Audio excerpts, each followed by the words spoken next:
The lights in Studio 4 weren't just bright, they were designed. Soft golden tones wrapped the set like a warm lie. It was the kind of glow that made viewers feel comforted, safe, presidential. The kind of lighting that said, nothing's wrong here. But something was wrong. Beneath the golden hue, beneath the soft background music and well-rehearsed smiles, the air had a strange density, like static before lightning. Donald J. Trump sat like a king on trial who didn't believe the jury mattered. His posture relaxed, his hands laced in front of him, elbows wide. That signature red tie gleamed under the lights like a flag of arrogance. He wore the smug grin of a man who believed every camera was his ally. He wasn't worried. Not yet. Melania Trump, on the other hand, didn't move. She didn't need to. Her silence wasn't nervous, it was sculpted. Her hair was perfect, her jaw locked, her body frozen in stillness that dared the world to guess what she was thinking.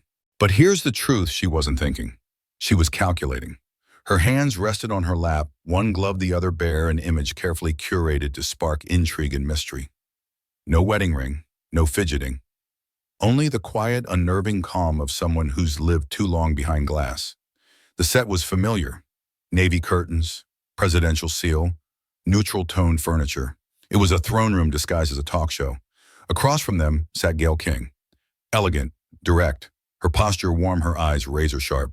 She opened with small talk, the kind meant to soften, ease. "Mr. President, Mrs. Trump, thank you for joining us tonight." Trump nodded, that smile still anchored deep into his face. Melania gave a faint smile, the kind that disappears faster than it arrives. What the American public didn't know, what they couldn't see, was that Jasmine Crockett was already in the building. She wasn't seated. She wasn't smiling. She stood behind the curtain, staring into the monitor, clutching a red envelope with both hands. Inside it, numbers, signatures, and secrets. The kind of truth that doesn't whisper. It detonates. And yet the stage was so perfectly dressed, you'd never see it coming. That's the genius of theater. This wasn't just a television interview. It was the final scene of a performance that had been years in the making. And in exactly 47 seconds, the curtain would fall. The cameras were rolling. The red tally light blinked steady live. 40 million Americans were now watching. Gayle King turned slightly in her seat, smiling with practiced warmth. Her tone was low, smooth, like a trusted friend about to share something meaningful. She glanced toward the camera and spoke. "Tonight, America joins us for what may become one of the most important conversations of this political era." Her voice was velvet, her rhythm deliberate. She continued, "We are joined by former President Donald J. Trump and former First Lady Melania Trump. Two figures who, love them or loathe them, have shaped the modern political landscape in ways that will echo for decades." Trump gave a slight nod as if the acknowledgement were overdue. Melania didn't move. Gayle kept the momentum going. "We'll be talking about legacy, about family, about the path ahead as the nation once again prepares for a pivotal election year." She smiled again. Gayle King had done this 1,000 times before, disarming her guests with grace, pulling the public in like a slow-moving tide. This wasn't just journalism, it was performance art. And yet, under that polished delivery was something tighter, sharper. Her eyes, though smiling, flickered with curiosity, with readiness, like a chess player waiting for the wrong move. She leaned forward slightly, resting her hands on her knees. "Mr. President, Mrs. Trump, thank you for being here tonight." Trump sat back, spreading his arms across the chair like he owned the room. "Our pleasure, Gayle. The American people need to hear the truth, especially now." Melania offered a faint smile. It didn't reach her eyes. Gayle paused just for a moment, then turned her gaze slightly to Melania. "Let's begin with the initiative that made headlines around the world. Be Best. Mrs. Trump, your foundation has been praised for advocating child wellness, but it's also faced questions around transparency. How do you respond to that?" The question was soft but intentional, a sugar-coated dagger. Melania blinked once, then answered, her accent slicing gently through the air. "We help children. The media lies. My office is committed to their future." Her words were clean, polished, empty. Before Gayle could press further, Trump leaned in. "The radical left can't stand a strong woman like Melania. That's why they go after her charity. It's disgusting." The line landed like a pre-planned defense. It was smooth, too smooth. Gayle didn't react. She simply nodded, almost respectfully. But just beneath her calm surface, she knew. Something didn't add up, and behind the curtain, Jasmine Crockett was still standing. watching, waiting. Gayle King didn't hesitate. Her eyes moved deliberately from Melania to Trump and back again, and when she spoke, the tone sharpened ever so slightly like the first cold breeze before a thunderstorm. Mr. Trump, there have been recent reports regarding a $9 million transfer from your political PAC to a foundation linked directly to Mrs. Trump. She paused just long enough to let the words land. Can you clarify the purpose of that transaction? For the first time, Trump didn't smile. His jaw tightened just slightly. He shifted in his chair. We've followed every rule, every law, he said, voice rising. Ask the FEC. It's all there. This is just another witch hunt. But his words felt different this time, less like dominance, more like defense. More like someone trying to bury the fuse before it reaches the dynamite. Gayle didn't blink.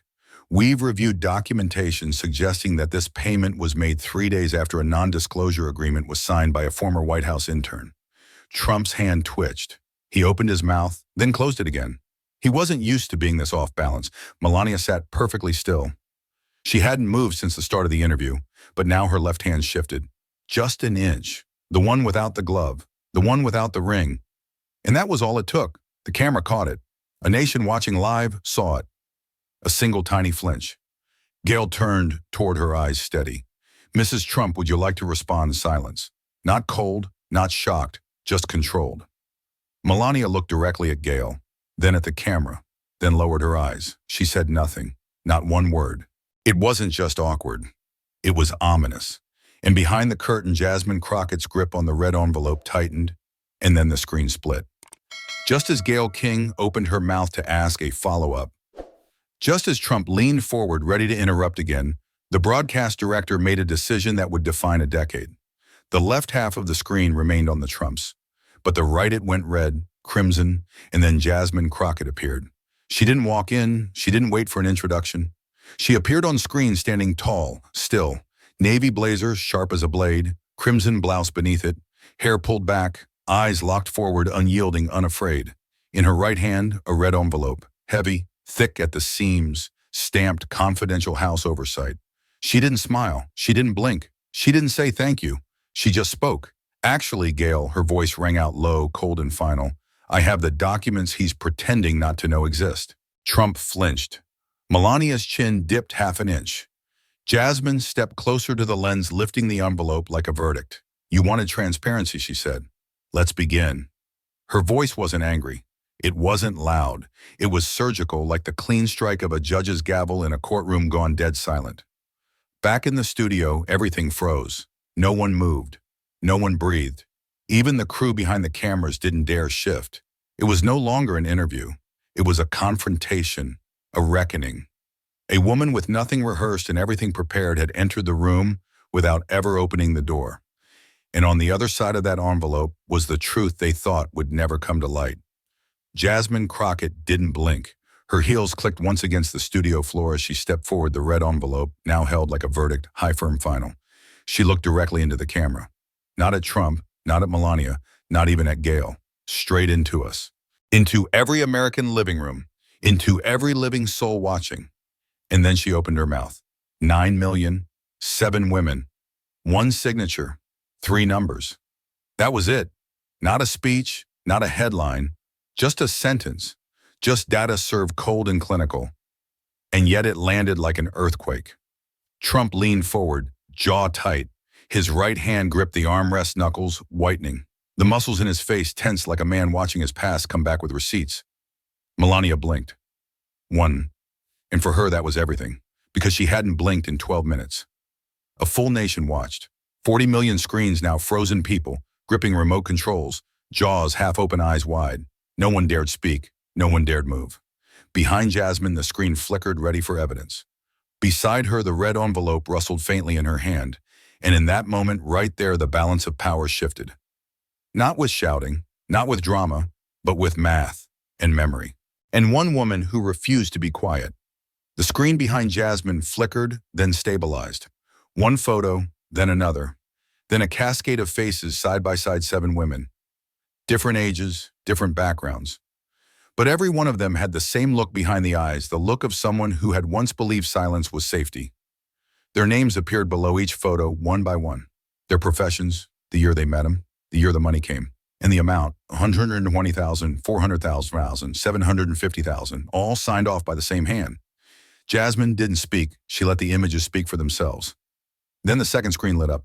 Documents, bank transfers, wire logs, internal emails from shell companies, timestamp verified, all pointing back to one signature. Over and over, Donald J. Trump, and then a final image, one of the women's faces, now older, more tired, but staring directly at the lens. Her voice played over the feed. They told me to sign. They said if I talked, my family wouldn't be safe. I believed them. Until now, the silence in the studio was absolute. Trump said nothing. Melania's jaw tensed, and somewhere off camera, a CBS producer mouthed the words, "Oh my God," because this wasn't political anymore. It wasn't even legal. It was human. 7 women, 7 payoffs, one name on every check, and the nation watching could no longer unsee it. The screen faded to black. For a moment, the room was silent, too silent. Then Jasmine turned slowly and reached into her folder again. But this time, it wasn't the red envelope. It was black. She laid it gently on the glass table between them, between Trump and Melania, between guilt and denial, between two worlds, one televised, one sealed shut behind non-disclosure agreements. Jasmine looked at Gail first, then at Melania. Only then did her gaze brush past Trump. "What you're about to see," she said, her voice low but steady, "is not an accusation. It's not even a plea. It's a warning." Gail inhaled sharply. Jasmine opened the black envelope. Inside 7 NDAs, 7 names, 7 signatures. But only one wasn't signed by Trump. The final NDA bore the shaky, hesitant signature of Melania Naus Trump. The date, 2010. The reason, to maintain confidentiality on marital financial settlements in the event of pre-scandal litigation. Gail blinked. Melania froze. The camera cut to her hands. No ring, just fingers curled ever so slightly into her palm. Jasmine's voice again. "I'm not asking for an apology, Mrs. Trump. I'm warning you, when this crumbles, you'll be the last thing he uses to survive it. You deserve better than to be his legal alibi." Melania didn't respond. She didn't move. But her eyes, they finally left her husband's face and landed on Jasmine, and the air shifted. Jasmine paused. The room stayed frozen, like the air had thickened with something no camera could capture. Then she reached beneath her documents and pulled out a single Polaroid. Not a scan, not a press photo, a real faded bent at the corner photo. She held it up. "This is Rachel Morelli," Jasmine said. She never signed. The screen behind them shifted. A smiling young woman appeared standing on a dock, barefoot, wind in her hair. The kind of photo someone keeps in their wallet for years because it feels like home. Jasmine let the image linger. Then autopsy report, coroner's notes, handwritten police logs. Rachel had been found in a motel bathroom 4 days after telling her best friend she was preparing to go public. Cause of death, accidental overdose. Prescription unverified. Toxicology inconclusive. The camera cut to Trump. He blinked twice, then looked down. Jasmine continued. Her NDA paperwork was scheduled for that Friday. She died on Wednesday. The room fell deeper into stillness. She told her roommate. Jasmine continued, "I want to be the one that breaks the silence. Someone has to." Her voice cracked. Now no one can hear her. Melania slowly turned toward Trump, but he wouldn't meet her eyes. Behind them, the screen now showed the last line of Rachel's journal. "If I die, tell them I didn't mean to stay quiet." And still Trump said nothing. Jasmine exhaled slowly, not out of exhaustion, but transformation. Her rage wasn't fire anymore. It was steel. There was no tremble in her voice now, only direction. She closed the folder. Not slamming it, not dramatic, just final, like a verdict had already been reached. "Mrs. Trump," she began. Her tone wasn't sharp. It was precise, surgical. "Your silence used to mean safety. Now it sounds like complicity." Melania blinked. The sound was so faint, but after Rachel's story, it was seismic. Jasmine stepped forward, one step only measured deliberate. "I don't blame you for what he did," she continued, "but I do blame what your silence let him keep." The audience felt at that shift. The cameras caught it. Melania's chin dipped, not in surrender, in acknowledgement. Gail King said nothing. Even she understood. This was no longer journalism. This was judgment. And in that judgment, Jasmine's voice became something else. "If Rachel had a platform like yours, maybe she'd still be alive. If she had your name, she might have made it past Wednesday." The camera zoomed in on Melania, her face unchanged. But her fingers, they weren't still anymore. They were gripping her own wrist, tight, white, silent. For the first time in years, Melania Trump didn't feel like marble. She looked human and guilty. The screen behind Jasmine lit up again. This time, not a courtroom, not a TV studio, but a breathtaking aerial shot of a private coastline in Croatia.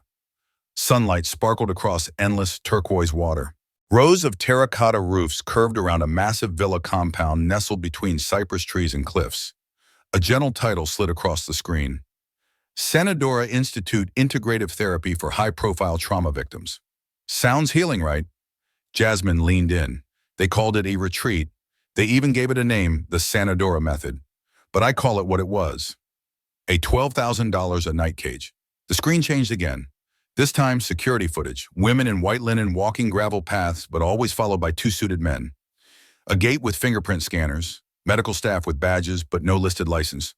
No reporters allowed. No cell phones permitted. No contact with the outside world. And then a new slide. Invoices, signed by shell companies, dates lining up with every single woman's NDA. Asutu Jasmine continued. This was where they went after signing. For rest, for rehab, for silence. The camera caught Gail King frowning. It wasn't therapy. It was a soft sell. And for at least one woman, she never made it home. Behind her, the screen froze on one word blown up in bold red letters, isolation. The screen didn't flash this time. It faded slowly into a single white page. An invoice, marked confidential, issued by Satori Wellness Group Zagreb. Client redacted, amount $142 or $800. Service Youth Mental Wellness, 30-day private program. Gail King raised an eyebrow. Even she hadn't seen this document before. Jasmine spoke softly, but her voice pierced the silence like a bell at a funeral. This was submitted by a shell company 3 weeks after Rachel Morelli disappeared. The air in the studio shifted. Melania's jaw clenched. Trump leaned forward, then stopped.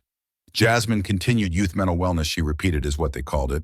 But Rachel wasn't a youth. She was 32, and she wasn't in need of mental wellness. She needed freedom. A new image appeared beside the invoice. It was a cropped security photo.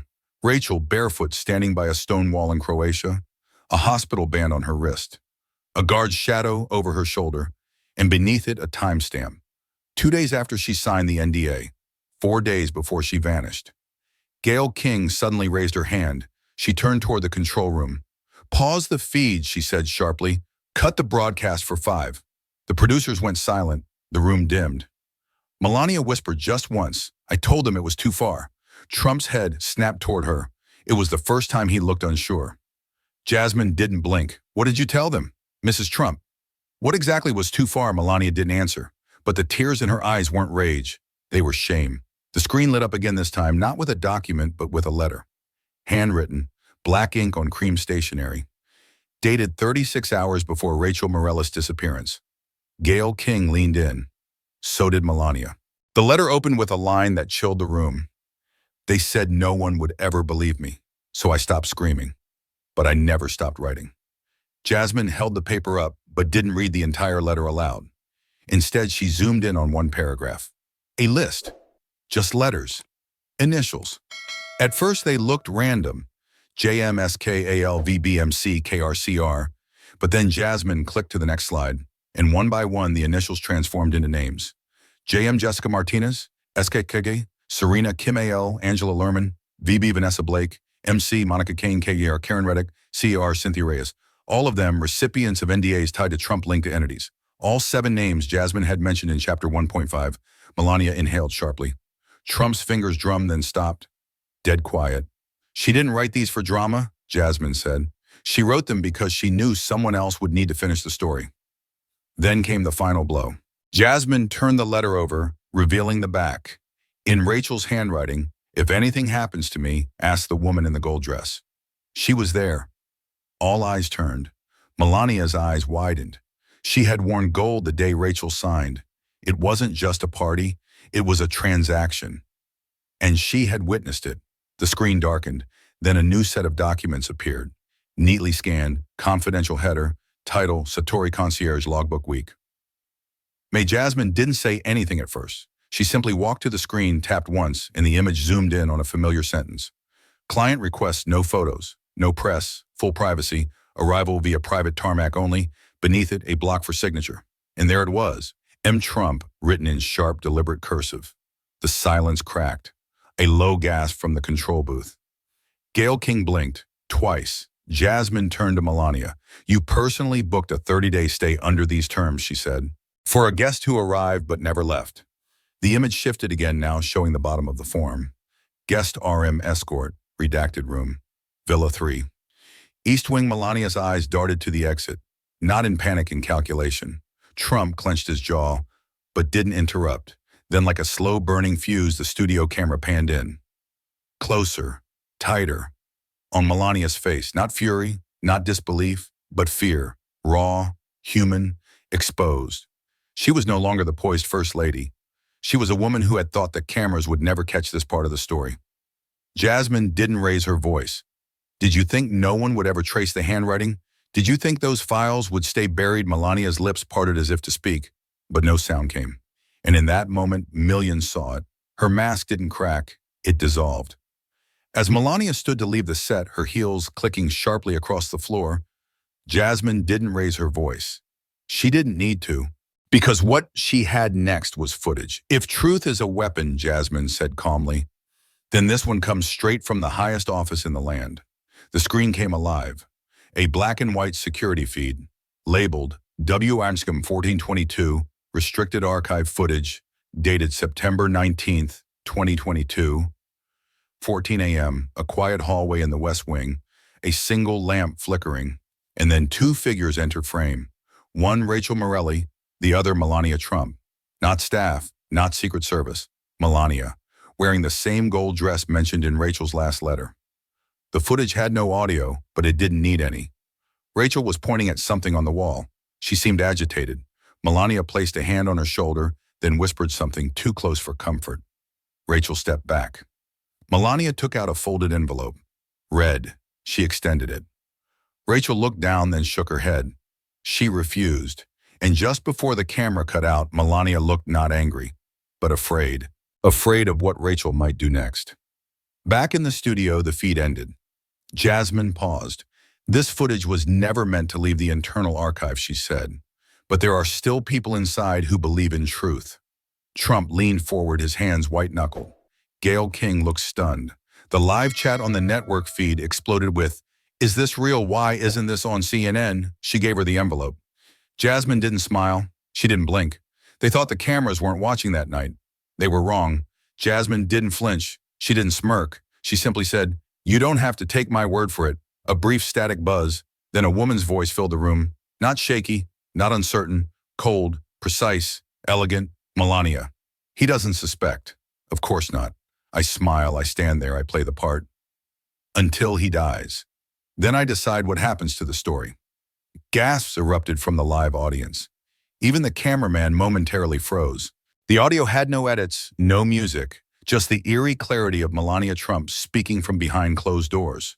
The screen flashed file name Melania Conf phone call redacted, MP3 location Satori Resort, encrypted server, number 03, date September 14th, 5 days before Rachel died.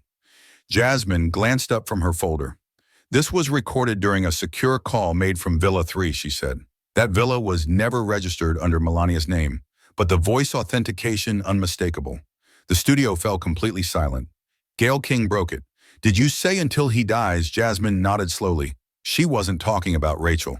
Everyone turned to Trump. He didn't blink, he didn't move, but the sweat near his temple said enough. The audio clip had just ended. The room hung in silence. Then Trump stood up, slamming his palm against the podium. "That's a deep fake AI garbage. You people fall for anything." His voice shook the room, but it didn't shake Jasmine. She didn't raise her voice. She didn't blink. Instead, she calmly turned to the monitor beside her. A second screen lit up. "You're right to ask questions, Mr. Trump. So let's look at answers only the source can provide." The screen displayed raw metadata, a digital fingerprint.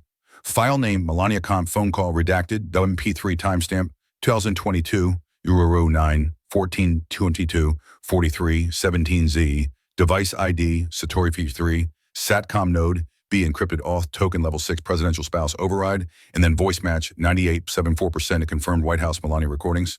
Server origin Japan SAT relay node, not publicly accessible. Encryption key trace matches NSA grade protocol used in 2020 and 2022. Trump's mouth parted. He looked to Gail, to the camera crew, to anyone. That could be fabricated too. You people don't get it. It's a witch hunt. But Jasmine wasn't done. I contacted 4 independent forensic analysts, she said. Each one confirmed not only is the file untouched, but it was created on a device linked to a secure White House relay from 2022. Then she dropped the final blow. And your former director of cybersecurity. He authenticated it last night, in writing. The screen flash signed statement, Roger Kimball, cybersecurity chief, 2017-2021. This file is authentic, verified by military-grade analysis. Any attempt to dismiss it as deep fake is misinformation. Trump sat back down, not defeated, but shaken. His hand trembled. And in that moment, America saw something it rarely had before Donald Trump cornered. It started as background noise. A second audio file Jasmine queued up, this time quietly introduced. No folder slamming, no buildup, just a soft clip. But when the voice came in, the entire room turned. Daddy always wanted the noise to stop, so I stopped making it. The best silence is soft, when it doesn't ask questions, when it doesn't bleed. Ivanka. That unmistakable, polished, eerie calm. There were no accusations in her tone, no anger, no fear, just surrender. And somehow that was worse. The screen flashed, Ivanka private recording Villa 3. Wave location, Croatia Satori Resort. Date September 13. Day before Melania's call, the camera caught Gayle King. For the first time speechless, the network scrambled, producers whispering, microphones flickering. CNN switched to split screen. Fox News aired the clip in slow motion. TikTok flooded with reactions. Soft silence, ## Ivanka Noom. Villa trended worldwide within 42 minutes. In every American living room, people sat on the edge of their couches. Some whispered, others clutched their chests. A daughter's quiet betrayal, or worse, a daughter's compliance. Jasmine stood still. We were never just talking about politics, she said. We were talking about power, inherited, protected, weaponized. Then she paused. This wasn't about left or right. It was about who's allowed to stay silent and who pays the price for speaking up. Jasmine's voice softened. Before I became an attorney, before I ever heard the name Mar-a-Lago, I sat in a plastic chair next to my mother in a freezing clinic hallway. The screen faded to grayscale. We see a younger Jasmine, maybe 17, arms crossed tightly across her chest. Her mother sat beside her, one hand clenching a tissue, the other holding a medical folder she never got to open. My mom didn't ask for help. She didn't cry in public. But that day she came close. A nurse stepped out of the frosted glass door. Didn't even say Jasmine's mom's name, just said, "We need payment up front. Your coverage has been denied. We don't accept that provider anymore." Jasmine remembered the look. Not just disappointment, it was humiliation. Like she wasn't sick enough, or poor enough, or white enough to be worth their time. She paused. That was the moment I realized in America the system doesn't collapse. It excludes, quietly, politely, with paperwork. Back to the hearing room. Jasmine stared down at the man in front of her. At Donald Trump. So when I see charity funds used to silence pain to protect men from consequences instead of healing women who suffer, I don't stay quiet. The room didn't clap. It couldn't, because every single person was holding their breath. Jasmine didn't just grow into an attorney. She grew into a promise. I was 7 when I watched my mother cry in silence, and I made her and myself a vow that I've never broken. She wasn't sitting in a courtroom when she made it. She was crouched in the back seat of a faded Chevy, her knees pulled to her chest, listening as her mother quietly sobbed behind the steering wheel. She thought I was asleep, but I heard everything. The rejection, the fear, the shame. And that night, under the broken dome light of that old car, Jasmine made a decision that would define her entire life. I whispered it into the seatbelt strap. I will never stay silent like she had to today. Cut back to the Senate hearing.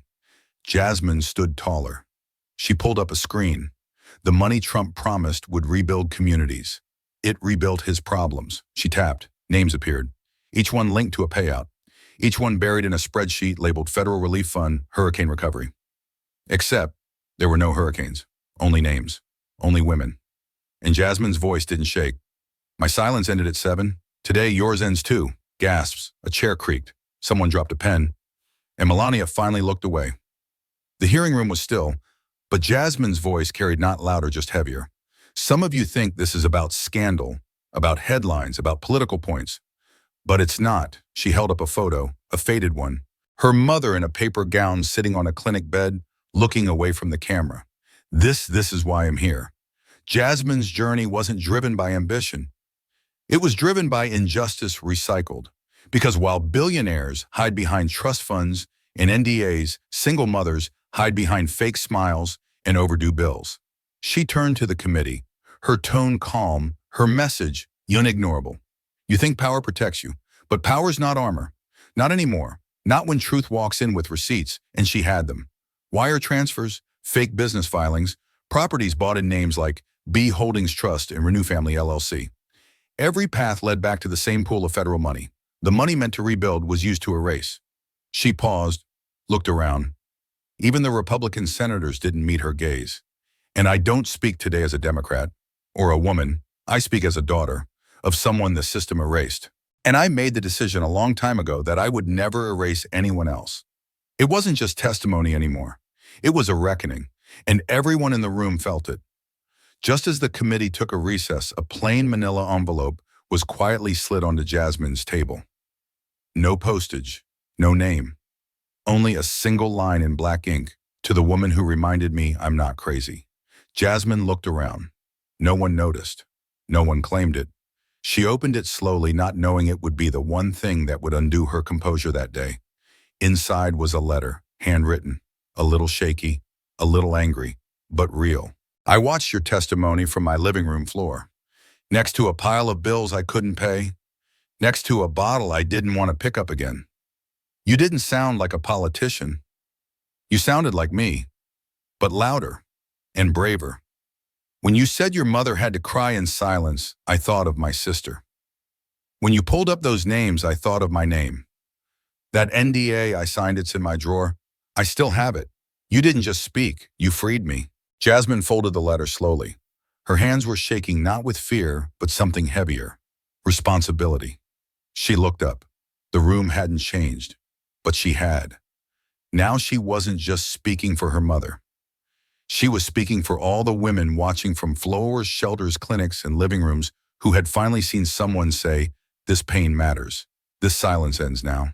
The camera caught it, a single tear rolled down her cheek, and Melania blinked rapidly like someone who had just remembered she too once had a voice. The air was thick with disbelief. Hours after Jasmine's explosive testimony, Melania Trump was nowhere to be found. No public statement, no official comment, just silence. Newsrooms scrambled. Reporters flooded every known address, from Mar-a-Lagos gilded halls to high-rise penthouses in New York. Helicopters circled, cameras zoomed on empty driveways. The internet lit up like wildfire. Where is Melania, so a silent First Lady has vanished in plain sight. Every news outlet raced to break the story. CNN cut into primetime. Fox News ran special coverage. Local stations joined the frenzy, and the questions spiraled. Where did she go? Is she safe? Was this planned? Who's protecting her? And most chilling, what is she hiding? Social media exploded. Memes flooded feeds. Conspiracy theories multiplied. Celebrity reactions poured in. But Jasmine stayed calm. Her silence was the final piece, she said. When the walls crumble, the silence screams. Inside the Senate hearing, the empty chair across from Trump became a symbol. An absence louder than words. The nation was restless. Questions swirled like a storm. Amid mounting speculation and a media frenzy, Donald Trump took to social media. His words were sharp, his tone defensive. She's safe, she's fine. This witch hunt will fail. Don't believe the fake news. But the tweets fell on deaf ears. News outlets dissected every word. Experts pointed out the vagueness. Commentators highlighted the timing. The statement came days too late. The hashtag #WhereIsMelania refused to die down. Social media users flooded the internet with skepticism and memes. If she's fine, why the silence? Where's the proof?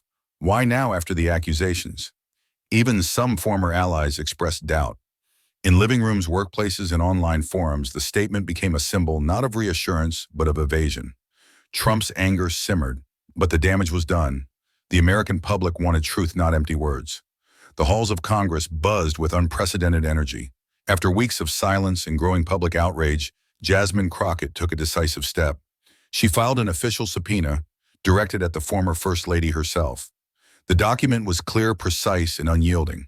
to compel testimony and production of documents related to the Melania-style foundation and financial transactions under scrutiny.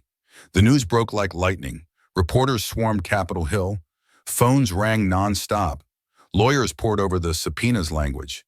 In committee rooms, whispers turned into debates. Some called it historic. Others predicted political fallout. But no one ignored it. For the first time, Melania Trump was no longer untouchable. The empty seat at the hearing had a new meaning, a challenge. Jasmine's voice echoed through the media. Accountability isn't optional. No one is above the law. The nation watched. The legal battle was no longer a possibility, it was happening. The chamber was hushed. All eyes on Melania. Gayle King leaned forward, voice steady but heavy. Mrs. Trump, does silence still mean innocence? A pause that stretched like a thunderclap. Melania's lips parted slightly, but not a single word came out. Her eyes flicked around the room, then lowered. The silence was deafening. The room held its breath. Outside, across America, millions watched. Some in shock, others in anger. But one thing was clear, the silence had already spoken, and it wasn't speaking in her favor. Social media ignited. Hashtags trended. Voices rose. People began asking, is silence the new confession? And in that pregnant pause, something else happened. The first cracks in the wall of privilege began to show. The chamber fell silent. Jasmine Crockett stepped forward, every eye fixed on her, every ear waiting. Her voice rang clear, steady, and resolute. Today I stand not just as a congresswoman, but as a daughter of a mother silenced by the system. A voice for those still unheard. She paused, letting the weight settle. This isn't just about one family, one foundation, or even one scandal. It's about the truth we owe to every American. The crowd shifted. Some nodded in agreement. Others held their breath. Power can corrupt. Silence can protect. But silence can also condemn. Her eyes swept the room. I accuse not to punish, but to awaken. To remind us all justice must be seen, heard, and fought for. She raised her hand. This is a prayer for America to rise, to break the chains of silence, to choose courage over comfort. The chamber erupted, not in noise, but in applause. Slow building, unstoppable. The dawn of a new chapter, a nation ready to listen and finally to heal. Across cities from Oakland to Omaha, streets and walls blossomed with art. 7 statues dressed in designer gowns, each with mouths covered by stacks of dollar bills. Murals appeared overnight, painted with slogans and portraits of Jasmine. TikTok feeds exploded with videos, women and men, young and old, walking, talking, dancing, all wearing heels, all declaring, "Truth wears heels." Signs popped up on lawns and storefronts.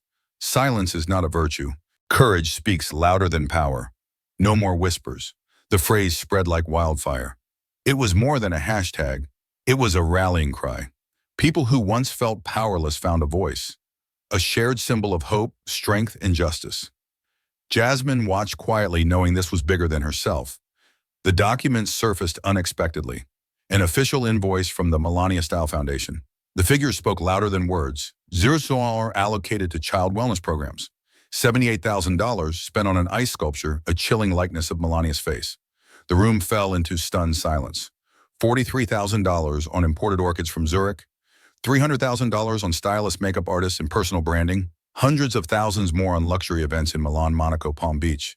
But not a single dime for the kids the foundation claimed to serve. The stark contrast painted a vivid picture. And Jasmine's voice cut through the silence. This is not charity. This is a fad. A machine to launder image while ignoring those in need. The media exploded. The public outraged. And the cold, hard truth, it melted away any remaining illusions. Jasmine's voice echoed in the chamber, strong, unwavering, unforgettable. For too long, silence was cloaked in dignity. A shield for the powerful. A balm for the guilty. She stepped forward. But no more. Silence is no longer noble. It's a confession wearing a crown. A crown forged in fear, bought with money, and carried by those who refuse to speak. The room was still. The weight of her words sank deep. Justice demands truth. Accountability demands action. And America deserves both. She lowered her voice, but the power remained. Let this be the moment we stop worshiping silence and start demanding honesty. The crowd rose, a standing ovation, the beginning of a reckoning. This story teaches us that silence is not always strength or dignity. Sometimes silence protects injustice, hides truth, and allows wrongdoing to continue unchecked. True courage lies in speaking up even when it's hard, even when the odds seem stacked against us. Your voice matters. It can be the spark that ignites, change the shield that protects the vulnerable, and the beacon that leads others out of darkness. Never underestimate the power of standing for truth and justice, no matter how small your platform may seem. If this story moved you, if you believe that truth and justice must be heard, then don't stay silent. Subscribe to Mr. Exposed Stories for more powerful stories that unveil hidden truths and challenge the status quo. Hit the notification bell so you never miss a moment where courage meets the fight for justice. Share your thoughts below. Your voice could be the light someone else is waiting for.